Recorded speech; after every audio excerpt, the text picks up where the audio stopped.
अब बात करेंगे मध्य प्रदेश की, जहां जिलों में लीडर की तलाश के जरिए कांग्रेस संगठन को नई आस बन रही है।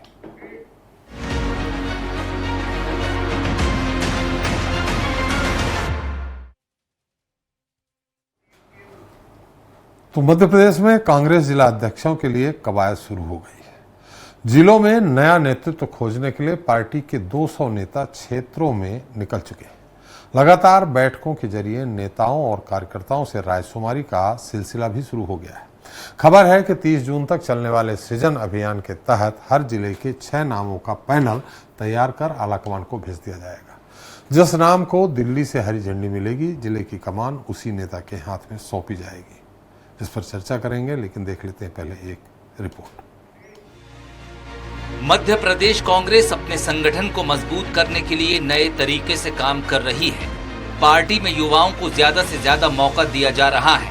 प्रदेश में जिला अध्यक्षों की नियुक्ति के लिए संगठन सृजन अभियान जारी है, जिसका शुभारंभ भोपाल में लोकसभा में नेता प्रतिपक्ष राहुल गांधी ने 3 जून को किया था। बैठक में जिला अध्यक्षों के लिए 45 साल तक की उम्र का क्राइटेरिया भी तय किया गया था, जिसे प्रदेश अध्यक्ष जीतू पटवारी ने खारिज कर दिया है। पार्टी का कहना है कि जिला अध्यक्षों के लिए कोई उम्र निर्धारित नहीं है, केवल योग्यता ही पैमाना है। पार्टी सिर्फ योग्य व्यक्तियों को ही जिला अध्यक्ष बनाएगी। साथ ही ये भी तय कर दिया गया है कि दूसरी पार्टियों से आने वाले नेताओं को अब जिला अध्यक्ष नहीं बनाया जाएगा। मध्य प्रदेश में बीते करीब 20 सालों से सत्ता से बाहर कांग्रेस अब बदलाव के रास्ते आगे बढ़कर वापसी करना चाहती है। पार्टी ने अभी से 2028 के विधानसभा चुनाव के लिए संगठन को मजबूत करने की रणनीति बनानी शुरू कर दी है। प्रदेश के सभी जिलों में बनाए जाने वाले जिला अध्यक्षों की तलाश जारी है और यही तलाश कांग्रेस की आस भी है। Bureau report, Swaraj express. जिलों में लीडर की तलाश, कांग्रेस संगठन की नई आस। इस पर चर्चा करने मौजूद हैं गुंजन चौकसी जी हैं, बीजेपी प्रवक्ता हैं, हिमानी सिंह जी हैं, कांग्रेस प्रवक्ता, आशीष दुबे जी हैं, वरिष्ठ पत्रकार हमारे साथ। आप सभी का हमारे खास कार्यक्रम में बहुत बहुत स्वागत है। हिमानी जी, लगातार ये कहा जा रहा था कि जीतू पटवारी जी अपनी टीम ही नहीं घोषित कर पा रहे। वो वही बात हुई कि चना दे दिया दांत है नहीं।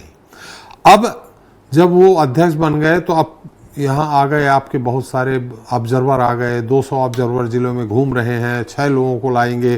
साथ में राहुल जी ये भी कहे हैं कि जिस जिले में जिस जाति के ज्यादा लोग होंगे उनमें से ही बनाया। फिर अनुभव की बात कर रहे हैं। आपको नहीं लगता है कि कभी संभव है इस तरह का? देखिए, पहली बात तो ये कि ये संगठन सृजन अभियान सबसे पहले 2 प्रदेशों में करने का निर्णय लिया गया था। संगठन को मजबूती देने के लिए जो ये नया प्रयास है, और जीतू पटवारी जी ने युवा अध्यक्ष होने के नाते अपनी तरफ से प्रस्ताव पेश किया था राहुल गांधी जी को और कांग्रेस के वरिष्ठ नेतृत्व को कि हमारे यहाँ पर मध्य प्रदेश, गुजरात के साथ साथ मध्य प्रदेश में इस अभियान को लाया जाए और इसके आधार पर चयन प्रक्रिया की जाए, संगठन को मजबूत करने का प्रयास किया जाए। तो इसमें एक तो ये बात है। दूसरी ये कि जो आपने बोला क्राइटेरिया, ये सभी क्राइटेरिया पूरे होने की आपको ऐसा क्यों लगता है त्रिपाठी जी कि ये उम्मीदें पूरी नहीं हो पाएंगी? कोई नहीं, जिस तरह से कहा 45 साल कम या 45 तक, फिर साथ में अनुभव की भी बात हो रही। अरे 45 साल का वो अनुभव कितना होगा? किसी के पास 30 साल 35 साल का अनुभव होगा, उसको दरकिनार कर देंगे। फिर जहां जिस जाति का ज्यादा, अरे उस जाति का उतना कांग्रेस का जो संदेश है उसको नहीं समझता होगा, लेकिन उसको जिला अध्यक्ष बना देंगे। मैंने कई तरह की बातें उसमें घुली मिली हैं, इस कारण मुझे संदेह। नहीं सर, ऐसा नहीं होता है कि अगर क्राइटेरिया नहीं है तो इसका मतलब 35 वर्ष वाले को दरकिनार कर दिया जाएगा। क्राइटेरिया कुछ भी नहीं है। जो भी चुनाव लड़ने के लिए योग्यता होती है, जो संविधान ने योग्यताएं बनाई हैं वही योग्यताएं हैं, और उसमें से जो भी 6 बेस्ट का पैनल बनेगा उसका नाम आगे प्रेषित कर दिया जाएगा। फिर वो 35 साल का भी हो सकता है और 65 साल का भी हो सकता है। अनुभव और युवा जोश दोनों चीजों का समागम करके फिर अगर किसी स्थान पर किसी विशेष जाति के लोग बहुत ज्यादा हैं तो आप खुद ही समझ सकते हैं कि उस वर्ग विशेष का नेतृत्व भी बहुत ज्यादा होता है, और उसके आधार पर मतलब ऐसा कोई क्राइटेरिया नहीं है कि वर्ग विशेष का होगा तो उसी आधार पर चयन किया जाएगा, या उम्र के आधार पर, ही सभी चीजों को मिला जुलाकर एक बेस्ट रिजल्ट देने का प्रयास किया जाएगा। ये तो उसी तरह बात हुई हिमानी जी कि हम नाराज भी हैं, हम खाना खाने नहीं आएंगे और थाली की तरफ हम देख भी रहे हैं, तो मैंने 45 का क्राइटेरिया। ऐसी बात नहीं है जी सर, जब कोई आप इंटरव्यू लेते होंगे, आप बहुत वरिष्ठ पद पर हैं और मैं बिल्कुल जानती हूँ कि आप ऐसा करते भी होंगे, तो कुछ चीजें किसी कैंडिडेट की बहुत अच्छी क्वालिफिकेशन और कुछ चीजें होने के बावजूद यदि आपको उसका एटीट्यूड अच्छा नहीं लगता है और आपको उसका व्यवहार अच्छा नहीं लगता है, तो आप उसकी एजुकेशन को दरकिनार करते हैं। और अगर किसी व्यक्ति की थोड़ी एजुकेशन कम हो लेकिन बाकी चीजों में उसका सामंजस्य ठीक बैठ रहा हो, तो आप उसका चयन करते हैं। तो कोई एक क्राइटेरिया तो निश्चित नहीं हो सकता। वो जो कैंडिडेट है वो कह सकता है मैं ज्यादा पढ़ा लिखा हूं, मेरा चयन क्यों नहीं हुआ, पर विवेक भी एक मायने रखती है जो चीज।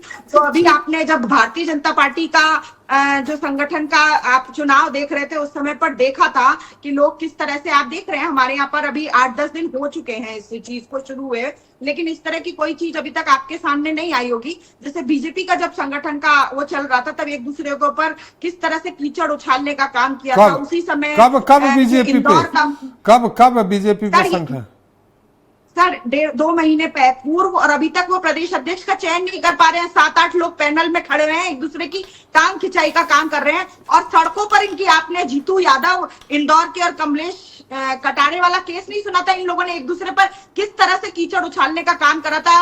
वरिष्ठ नेतृत्व को एक दूसरे के बारे में पत्र लिख रहे थे, एक दूसरे के बारे में उनकी व्यक्तिगत जानकारियां लीक कर रहे थे, और एक दूसरे को पूरी तरह से सड़कों पर इनकी लड़ाई आ गई थी। चलिए हिमानी जी, तो खैर गुंजन जी उसका उत्तर दे देंगी। गुंजन जी मैं आपके पास आ रहा हूं, लेकिन आशीष जी आपसे भी एक सवाल है, क्या ये सब हो रहा है इस तरह से? हालांकि 200 ऑब्जर्वर भेज देना और उनको 20 दिन तक वो एक जिले में रह करके संगठन में कौन मजबूत होगा कौन नहीं होगा, हर तरह का, फिर 2 नाम भेजे जाएंगे, 2 नाम केंद्रीय नेतृत्व भेजाएंगे, फिर वहां से ओके होगा। अब जैसे मान लीजिए धार का जिला है, अब वहां का केंद्रीय नेतृत्व जो बैठा है, धार जिला में कौन मजबूत है, कैसे मजबूत है, ये कैसे पता चलेगा? गुंजन जी आपके पास आ रहा हूं, एक बार आशीष जी से एक छोटा सा उत्तर ले लो। जो अभी तक इनका फॉर्मूला समझ में आया है उसमें यह है कि जो इन्होंने एक पर्यवेक्षक जिले के लिए भेजा है केंद्र से, वो जाकर के वहाँ पे मीटिंग कर रहे हैं, और वो 6 नाम, जो मजबूत 6 नाम उनको समझ आएंगे, वो भेजेंगे, पैनल बनाएंगे। उसमें से आखिरी में हाईकमान के पास जब इनका मीटिंग होगा तो उसमें से 2 नाम सेलेक्ट होंगे, और उन दोनों के इंटरव्यू होंगे, और उनमें से जो एक अच्छा होगा उसको अध्यक्ष बनाया जाएगा। इस तरह का एक फॉर्मूला जो अभी संगठन बताता है कि ये है। तो ये मुझे लगता है कि ठीक है, ये प्रोसेस है, लंबा प्रोसेस है, इसमें लंबा चलेगा। और फिर जो कांग्रेस के केंद्रीय पर्यवेक्षक के साथ जो 3 पर्यवेक्षक मध्य प्रदेश से भी अटैच हैं, तो उनकी भी राय होगी। और फिर बाहर के जो लोग आते हैं, वो बाहर से जो लोग आते हैं, मध्य प्रदेश की बहुत सारी जमावट को मुझे नहीं लगता इतनी जल्दी समझ पाएंगे। लेकिन चूंकि एक प्रोसेस शुरू किया है इन्होंने, तो इसमें इसके रिजल्ट सबसे ज्यादा देखने लायक होंगे कि ये इतनी बड़ी कवायद के बाद ये चुनते किसको हैं। जहां तक मेरी जानकारी है, इन्होंने जो गुजरात में जो ये प्रोसेस चलाया था, वो प्रोसेस पूरा होने के बाद भी अभी वहां पे ऐलान नहीं हो पाया है अध्यक्षों का जी। तो ये हो सकता है कि मध्य प्रदेश में फिर बाद में ये चुनाव, मतलब 6 नाम चुनने के बाद क्या हर्डल्स आते हैं, क्या जोर आजमाइशें होती हैं, ये क्या निर्णय होते हैं, और फिर निर्णय होता है तो किस नेता का समर्थक निकलता है। क्योंकि ये तो संभव नहीं है कि जिले में यदि किसी आदमी को तलाशेंगे तो वो किसी ना किसी नेता से अटैच ना हो, वो कहीं ना कहीं किसी से तो जुड़ा हुआ ही होगा। इसमें कोई दोष भी नहीं है, जैसी संरचना है, जैसा चलता है, वो सब सभी जगह होता है, सारी पार्टियों में होता है। मतलब जीतू पटवारी जी अपने मन का जिला अध्यक्ष नहीं बना सकते ओवरऑल, मोटे तौर पे तो यही लगता है। अब वो अपने किसी प्रभाव क्षेत्र में किसी समर्थक के जरिए कुछ कर लें, बाकी तो यही है। गुंजन जी, मैंने सब्जेक्ट का नाम ही रखा है, कांग्रेस को जिलों में लीडर की तलाश, कांग्रेस को नई आस। और इस तरह जो कांग्रेस अपना तलाश कर रही है, तो इस मूड में कर रही है कि इसी तलाश के जरिए पंजा कमल के फूल को हराएगा। देखिए त्रिपाठी जी, जी, मैं वरिष्ठ पत्रकार जी की जो बात उन्होंने रखी है बहुत सम्मान के साथ उसी को आगे बढ़ाऊंगी। उन्होंने एक सवाल खड़ा किया कि कांग्रेस ने पूरी एक प्रक्रिया अपनाई है, एक प्रोसेस रखा है जो उन्होंने गुजरात में भी रखा था और उसका अभी तक रिजल्ट नहीं देखने को मिला। लेकिन अगर मैं सिर्फ मध्य प्रदेश की बात करूं तो उनका एक सवाल है कि प्रक्रिया के बाद अंत रिजल्ट क्या है। तो त्रिपाठी के कांग्रेस कितना भी नकल कर ले भाजपा का, संगठन मजबूती की जो ये नाम है, जब तक इनकी विचारधारा में कहीं पे भी जनता जनार्दन ना हो, जब तक इनकी विचारधारा में अपने कार्यकर्ता के प्रति प्यार और समर्पण और सम्मान ना हो, तब तक इस तरीके की ये कोई भी प्रोसेस का कोई महत्व नहीं होगा। क्योंकि एंड रिजल्ट वही होगा जो परिवारवाद प्रिय जो है लोग वही कांग्रेस में दिखेंगे, जो नेहरू और गांधी परिवार की तारीफ करते रहेंगे वही लोग कांग्रेस में दिखेंगे। उसका पहला उदाहरण मैं आपको देती हूँ। एक वरिष्ठ लीडर लक्ष्मण सिंह जी, जिन्हें पार्टी द्वारा निकाल दिया गया पार्टी से, किस कारणों से? वो कारण ये था कि उन्होंने सिर्फ गांधी परिवार पे कुछ सवाल किए थे, उन्होंने हमारे देश के हित में कुछ सवाल खड़े किए थे, कश्मीर के हित में कुछ सवाल खड़े किए थे, तो उन्हें एक सीनियर लीडर को पार्टी से निकाल फेंका क्योंकि वो नेहरू और गांधी की अब भाषा नहीं बोल रहे हैं। तो ये वो पार्टी है जिन्हें सिर्फ चापलूसों की जरूरत है। ये वो पार्टी है जो कार्यकर्ताओं को राहुल गांधी जी आके घोड़ों के क्लासिफिकेशन में बांटने की कोशिश करते हैं, बारात के घोड़े तो कहीं रेस के घोड़े। तो जहां जिसका लीडर अपने कार्यकर्ताओं की तुलना अगर घोड़ों से करना चाहता है, जो अपने कार्यकर्ताओं को गद्दार जैसे शब्दों से उपाधि देते हैं, स्लीपिंग सेल जैसे शब्दों से उपाधि देते हैं, ये स्लीपिंग सेल जैसे शब्द टेररिस्ट के लिए इस्तेमाल होते हैं, लेकिन जो अपने ही कार्यकर्ताओं पर भरोसा नहीं जता पाते, उन्हें कभी गद्दार तो कभी स्लीपिंग सेल तो कभी हारा हुआ घोड़ा तो कभी कभी शायद कुत्तों जैसे शब्दों से भी इस्तेमाल किया गया है, जो हाल ही में पता चला। तो जहां अपने कार्यकर्ताओं के लिए सम्मान है, वो क्या संगठन को मजबूती? हिमानी जी ने कुछ और सवाल उठाए, गुंजन जी इंदौर का कुछ उदाहरण दिया है। देने के लिए एक विचारधारा मजबूत होनी चाहिए, लेकिन जिस पार्टी की विचारधारा में परिवारवाद, भ्रष्टाचार और कुर्सी का लालच हो, वो संगठन को मजबूती देने में कभी सफल नहीं होंगे। और रही बात कमल के आगे हाथ के पंजे की, तो देखिए त्रिपाठी जी, कमल का चुनाव हमारे मध्य प्रदेश की जनता ने किया है और मध्य प्रदेश की जनता ने 29 सीट पर अगर कमल खिलाया है तो इस विश्वास के साथ जो कमल ने उन्हें दिया है, विकास, विरासत, इतिहास, संस्कार, संस्कृति और सनातन के प्रति सम्मान, इस देश के प्रति सम्मान। गुंजन जी, हिमानी जी ने कुछ और बात इंदौर की भी उठाई है, हम तो भूल गए, मुझे याद नहीं है, आपने शायद सुन लिया हो। हिमानी जी ने कहा था कि भाजपा में अभी तक नाम नहीं आ रहा किसी। नहीं, इंदौर का संगठन चुनाव में भाजपा के ही अंदर के दो नेताओं ने एक दूसरे की खूब छीछा लेदर करवाई है। देखिए हिमानी जी, फिर मुझे भी मजबूरन वापस जाना पड़ेगा विधानसभा चुनाव में। मुझे याद दिलाना पड़ेगा कि जब कुर्ता फाड़ राजनीति की बात हुई थी, कार्यकर्ता पहुंचे थे शिकायत लेके, तो दिग्विजय सिंह जी ने कहा था कमलनाथ जी का कुर्ता फाड़िए और कमलनाथ जी ने कहा था दिग्विजय सिंह जी का फाड़िए। तो ये कुर्ता फाड़ राजनीति, जूता मारते हुए कार्यकर्ता दिखे थे हमें, आपके भी मीडिया चैनल पे चली थी वो क्लिपिंग्स। त्रिपाठी जी, कुर्सी मारी थी एक दूसरे को उठा उठा के, इनके प्रवक्ताओं ने भी किस तरह एक दूसरे को चप्पल और कुर्सी मारी थी, ये आपने और हम सब ने देखा। हिमानी जी, आपके पास आ रहा हूँ, थोड़ा सुन लीजिए, आप ही को उत्तर देना है। हिमानी जी रुक जाइए बीच में, थोड़ा सा ना आपकी बात आएगी ना गुंजन जी के। चलिए अब आप बोल दीजिए। गुंजन जी चुप हो गई। देखिए त्रिपाठी जी, हिमानी जी की आदत हमेशा से पुरानी नहीं है बीच में बोलने की। अब ये बकवास करेंगी। गुंजन जी एक मिनट। गुंजन जी, आपकी बात आ गई। मैं ना पहले बोली थी ना मैं आपको पाती है, बोल ले, वो अपनी बात रख ले और एक तरफा डिबेट करना चाहती है तो वैसा करते हैं। जी हिमानी जी। तो गुंजन जी को बताना चाहूंगी, शायद याद नहीं है आपको भी, त्रिपाठी जी दो पार्षद हैं, कमलेश कालरा और जीतू यादव, ये बात कर रही है कि हमारे यहाँ टिकट के बंटवारे को लेकर लोग कह रहे थे कि उनसे बात कीजिए। इनके यहाँ जी कमलेश कालरा के बच्चे के कपड़े उतार दिए थे, उसकी माता और उसकी दादी के सामने उसको निवृत्त कर दिया गया था आपकी पार्टी के। और अभी आपका जो ये धाकड़ कांड है ना, उसकी निवृत्तता का परिचय तो पूरे प्रदेश ने देख लिया, पूरे देश ने देख लिया। और आप लोगों के सर पर जो मुकुट पहनाया है उन्होंने नग्न होने का, उसको तो आप कभी ये धाकड़ कांड ये संगठन में कहां से आ गया हिमानी जी? वो चरित्रहीन हो सकते हैं। त्रिपाठी जी, विधानसभा चुनाव संगठन में था, विधानसभा चुनाव संगठन में था। विधानसभा चुनाव संगठन में था मतलब? ये जो इन्होंने विधानसभा चुनाव का जिक्र किया उसको आप इसी मुद्दे से कनेक्टेड मान रहे हैं? नहीं, लोकसभा चुनाव का कहा कि 29 की 29 सीट जिताई है, ये बोला है उन्होंने।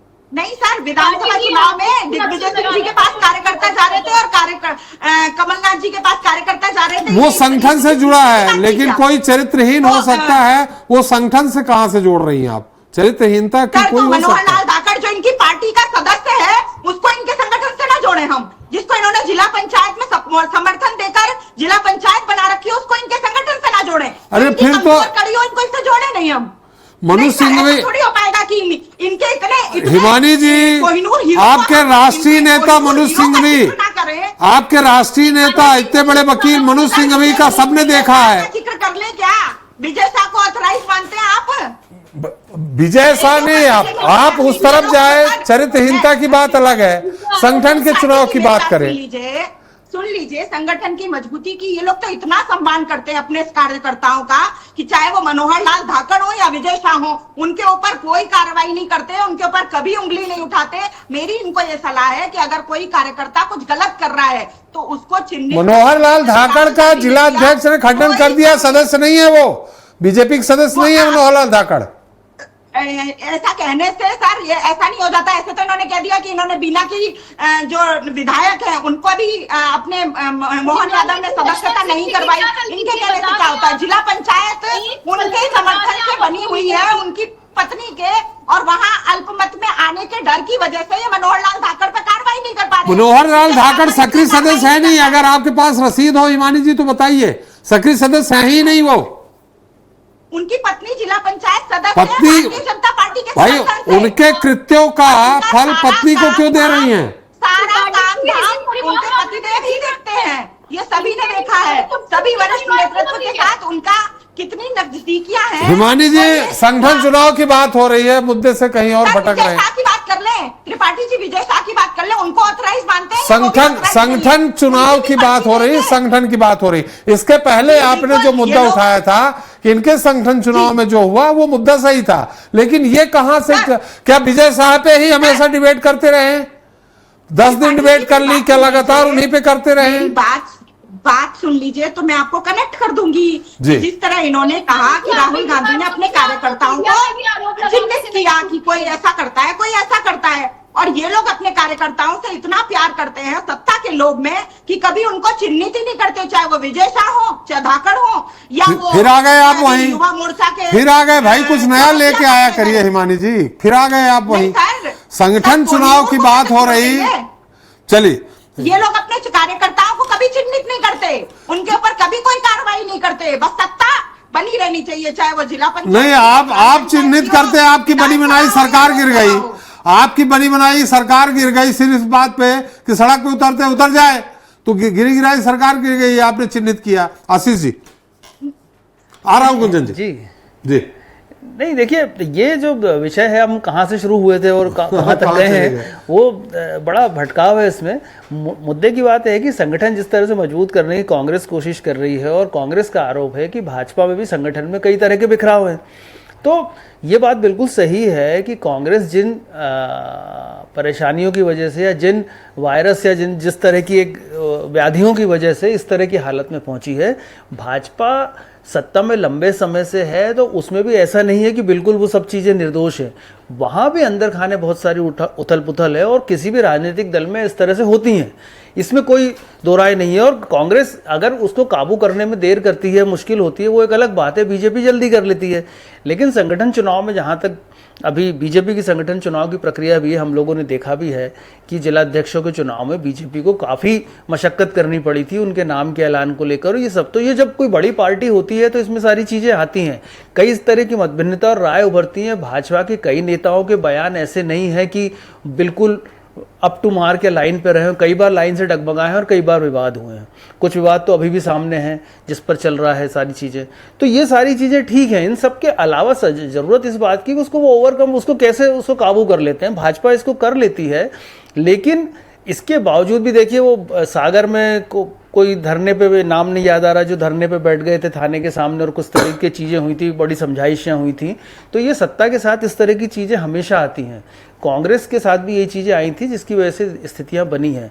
तो अगर इनको ठीक करने की कोशिश अब कांग्रेस भी कर रही है तो मुझे लगता है कि इसका रिजल्ट देखा जाना चाहिए। जो मैंने कहा था कि इसका रिजल्ट देखा जाना चाहिए कि क्या आता है, उससे समझ में आएगा कि ये कितना बदल पाएंगे अपने आप को, या इस पूरा जो संगठन का चरित्र है। जहां तक मैं मानता हूं कि जो प्रोसेस शुरू की गई है कांग्रेस में, ये हाईकमांड को भी पता होगा कि रातों रात पूरा 100% चेंज नहीं हो सकता, ना भाजपा में कर सकती है ना कांग्रेस। ये ग्रेजुअली चेंज होगा धीरे धीरे। तो यदि 30-40% भी कांग्रेस इस मायने में चेंज कर पाई, नए लोगों को ला पाई या बहुत ही गुट से दूर लोगों को ला पाई, तो ये बार ही कांग्रेस की उपलब्धि होगी। और इसमें कुछ दिक्कतें आएंगी, जैसा खुद कांग्रेस में कहा जाता है कि ये सारी प्रोसेस को पूरा होने में अभी 2-2.5 महीना और लगेगा। ये एक बड़ी प्रोसेस है। अभी हाईकमान, जो मेरी खबर है, हाईकमान जो है जो पर्यवेक्षक केंद्र से गए हैं, वो रोज शाम को हाईकमान को इसका फीडबैक भेज रहे हैं कि उन्होंने आज क्या किया, किस नाम पे चर्चा की। तो ये सारा जब अपना पूरा निष्कर्ष लेके वो दिल्ली में बैठेंगे और उसके बाद इंटरव्यू होंगे और ये सब चीजें होंगी, तो दिलचस्प प्रक्रिया है किसी पॉलिटिकल पार्टी के लिए। तो ये चूंकि नई प्रक्रिया है, तो इसलिए मेरा कहना है कि इसका रिजल्ट देखना पड़ेगा कि कितना कांग्रेस पे जो एक बात लगती है कि उसमें परेशानियां, अंदर खाने गुटबाजियां हैं, तो वो उससे कितना दूर रह पाती है। ये सबसे दिलचस्प होगा।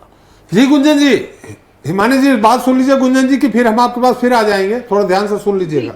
जी त्रिपाठी जी धन्यवाद, आपने पहले ही मानी जी को बोल दिया क्योंकि उनकी आदत है बीच में टोकने की। तो देखिए, मैं और इनकी आदत है बदतमीजी करने की। त्रिपाठी जी इनको बोलिए कि व्यक्तिगत टिप्पणी ना किया करें, और आदत है इनकी आदत मूर्खता की है, बुद्धिहीनता की है, बिलो में कमेंट करने की है। मैं बोलूं आपको तो त्रिपाठी जी देखिए, अब आपने भी चेतावनी बिलो में कमेंट करने की आदत है गुंजन जी आपकी। आप बिलो में बातें करने की ही आदत है आपकी। गुंजन जी, हिमानी जी, आपसे दोनों से अनुरोध है कि एक एक करके बोलेंगे तो बात। मेरे ऊपर टिप्पणी ना किया करें, जो टॉपिक पे बात करने आई है उस पे किया करें। इनको आदत है स्तरहीन बातें। चलिए हिमानी जी, गुंजन जी आप अपने शब्द वापस लेके अपनी बात करें। मैंने उनकी सारी निराधार, सत्यहीन और तथ्यहीन बातों को सुना बिना उन्हें टोके। लेकिन क्या करें, कांग्रेस के टॉप लीडर से लेके कांग्रेस के प्रवक्ताओं तक या उनके कार्यकर्ताओं तक उनका एक जो मूल चरित्र है वो नहीं जा सकता कि इन्हें कैसे मुद्दे से भटकाना है। चलिए आप मुद्दे पे आ जाइए, आप मुद्दे पे आ जाइए। हो त्रिपाठी जी, आज भी उन्होंने संगठन की बात हो रही थी, वो चाहती तो अपने कांग्रेस के संगठन की बात रख सकती थी, लेकिन उन्होंने पूरा समय वही दो नेताओं के नाम में अपना पूरा समय निकाल दिया, चाहे वो धाकड़ जी हो चाहे विजय शाह जी हो, जिसका संगठन नाम से कोई मुद्दा नहीं था। लेकिन जो उनका पर्सनल अगर कोई डिस्प्यूट है तो वो सम्मान चाहिए। क्या सम्मान है कार्यकर्ताओं के प्रति? हिमानी जी, ये गलत बात है, गलत बात है। आपकी सोच को सलाम सर, उन्होंने आपके कहने से भी अपने शब्द वापस नहीं लिए हैं। जी हिमानी जी आपकी बात आ जाएगी, उनकी बात तो आने दीजिए भाई। आपने इतनी बातें कही, वो चुपचाप सुनती रही। हमने यहाँ तक कहा इनकी सोच को प्रणाम करती हूँ। धाकड़ जी क्या सम्मान है, इतना सम्मान नहीं दे सकते मैडम भैया। हिमानी जी आज से 6-7 साल पहले का एक वाकया, बल्कि 10 साल पहले। और आप रखिए अपनी ऐसी बड़ी पार्टी, क्वालिटी में चाहिए, ऐसे लोगों की भीड़ नहीं बढ़ानी मुझको। क्या बोल लेंगे 30 मिनट, क्योंकि क्या डेकोरेट संस्कार और संस्कृति कोई वास्ता नहीं। जी जैसे शब्द सुनने के लिए थोड़ी मैं डिबेट में आई हूँ, मैं ऐसी घटिया टिकट आदमी के लिए धाकड़ जी जैसे, और आप हमारे नेताओं के बारे में कुछ भी बोलेंगी। समय बर्बाद नहीं करना चाहती और अपना भी कीमती समय बर्बाद नहीं करना चाहती। धन्यवाद और उन्हीं के साथ जी कहने वाले बर्बाद लोग होते हैं। मुझे नहीं चाहिए ऐसा सम्मान अपने लिए किसी भी ऐसे व्यक्ति से। चलिए हिमानी जी एक बात बता दें आपको, जब यूपीए सरकार थी तो मनोज सिंघवी की सीडी देखी थी आपने, जिसके कारण वो 6-7 साल तक लापता रहे हैं। इसलिए चरित्रहीन कोई भी हो सकता है। सर लापता रहे ना, धाकड़ जी कह के तो सम्मानित नहीं किया, सिंघवी जी कह के तो किसी ने सम्मानित नहीं किया, इतना प्यार तो नहीं किया किसी ने उनसे, ये तो नहीं किया ना। बात तो यहाँ पे ये आ रही है कि जिस संगठन से जुड़े हुए लोग हैं वो क्या कर रहे हैं। आप मनोज सिंघवी जी को आज जी कहेंगे कि नहीं कहेंगे? मनोज कहेंगे, आप मनोज कहेंगे क्या? आप मनोज सिंघवी को क्या कहेंगे? मनोज सिंघवी फिर पदाधिकारी हो गए हैं। सर आप एक बात बताइए कि ये जिस तरह से ये सिंघवी ये धाकड़ जी बोली, ये आपको सुहा गया? आपको अच्छा लगा? जी बोले। अरे तो मनोज सिंघवी जी को क्या बोलेंगी? मनोज सिंघवी को क्या बोलेंगी आप? ये कोई भी स्टेटमेंट की शुरुआत जो करती हैं, ये हमारे ऊपर व्यक्तिगत कैसे आ जाती है? किस तरह से हमारे ऊपर व्यक्तिगत कमेंट कर देती है? और हम इनके इतने घटिया लोगों के ऊपर भी कमेंट ना करें। आप मनोज सिंघवी को क्या बोलेंगी? आप ये तो बता दीजिए। रोक दिया, ये कर दिया। आप यहाँ पर बात हो रही है, आप मनोज सिंघवी तक पहुंच जाएंगे सर। और आज की बात आपको धाकड़ की बात नहीं, तो ये चीज चरित्रहीनता की बात में कोई भी हो सकता है, वो अलग चीज है, संगठन से लेना देना नहीं है। मनोज सिंघवी जी की भी सीडी आई और बहुतों की भी सीडी आई है, इसलिए उस तरफ संगठन की बात हो रही है। करता है संगठन की बात हो रही है। मनोहर लाल धाकड़ हमने आपसे कह दिया कि सक्रिय कार्यकर्ता नहीं है। धाकड़ जी जैसे शब्द बोलता है, तो ये भी तो एक प्रतिक्रिया जनता को पता चलनी चाहिए कि ये लोग नहीं। तो आपके पास रसीद है क्या? तरह से लोगों का मनोबल रसीद है क्या कि धाकड़ भारतीय जनता पार्टी के सक्रिय सदस्य है? इसका कोई प्रूफ है आपके पास? सर पर एक बात बताइए, जो कृत्य उनने किया उसके बाद धाकड़ जी कहना क्या सही है? ऐसे व्यक्ति का सम्मान किया जाना चाहिए। मनोज सिंघवी जी को आप क्या कहेंगी? मनोज सिंघवी या मनोज सिंघवी जी? नहीं लगा पाऊंगी सर त्रिपाठी जी, मैं किसी के भी ऐसे व्यक्ति के पीछे जी नहीं लगा पाऊंगी। तो ठीक है, आज से मनोज सिंघवी बोलिएगा, जी नहीं लगाइएगा। मैं बोलूंगी नहीं सर, आप बोलिए। चलिए, पर आप इनसे तो माफी मंगवा लीजिए। चलिए, तो माफी मंगवा लीजिए। चलिए ठीक है। जिस तरह से बहस हो रही थी, वो बहस को उन्होंने छोड़ दिया। उन्होंने बहस छोड़ दिया, वो चली गई है, वो नहीं है अब आपके साथ। नहीं, वो बैठी है सर, वो जाने वाले लोगों में से नहीं, वो चली गई है। चलिए हिमांद्री जी, मुद्दे पे बोला करें, कहाँ चले गए? संगठन की बात हो रही है। आप बोलती कि आप राष्ट्रीय अध्यक्ष नहीं चुन पाए, आप प्रदेश अध्यक्ष नहीं चुन पाए, आप जिला, ये बोलना था आपको। आप पता नहीं कहाँ धाकड़ और वहां जा रही हैं। चलिए, हमारा समय भी समाप्त हो गया है। हिमांद्री जी बहुत बहुत धन्यवाद। गुंजन जी आपको भी, आशीष जी आपको भी हमारे साथ चर्चा में शरीक होने के लिए और समय देने के लिए। तो मध्य प्रदेश में बात कई साल से सत्ता से दूर रही कांग्रेस में संगठन की कमजोरी हार का एक कारण माना जाता है। कांग्रेस नेताओं में समन्वय की कमी और गुटबाजी के चलते भी कांग्रेस जीत का स्वाद नहीं चख पाती है। लेकिन इस बार संगठन स्तर पर राहुल गांधी बड़े बदलाव के लिए प्रयासरत दिख रहे हैं, जिसके बाद संगठन में नियुक्तियों को लेकर कांग्रेस में उठापटक शुरू हो गई है। लेकिन ऐसा नहीं है कि ये उठापटक सिर्फ कांग्रेस के ही भीतर है। विश्व की सबसे बड़ी लोकतांत्रिक पार्टी कहलाने वाली भाजपा में भी संगठनात्मक चुनाव होने हैं। पार्टी में राष्ट्रीय अध्यक्ष से लेकर कई राज्यों में अध्यक्ष का चुनाव होना है, जिनमें मध्य प्रदेश भी शामिल है। अब देखना होगा कि कौन सा दल कितनी जल्दी अपने संगठन को चुनकर पार्टी को ढाल देने में जुट जाएगा। आज का इतना ही, नमस्कार।